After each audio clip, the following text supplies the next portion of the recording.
تشاهدون اليوم أنهم يتدخلون في خطب الخطباء في العالم، يعني ولاو اليهود والنصارى يحكموا المسلمين اش قالوا في الخطب ديال الجمعة. سبحان الله العظيم.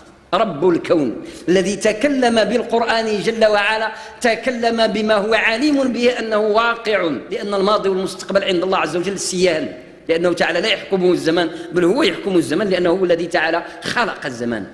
ومن أظلم ممن منع مساجد الله أن يذكر فيها اسمه وسعى في خرابها بأي وسيلة من وسائل التخريب، بالإفزاع والترهيب وأي وسيلة والتضييق على المضمون أو على الشكل أو على بناء المسجد أو أي شيء. هذا العصر يشهد هذه الحقيقة أيما شهادة وأيما شهود واضح جدا حقيقة. تعدوا مرحلة المفاهيم التي ذكرتها قبله إلى مرحلة المنع. ومن الظلم ممن منع مساجد الله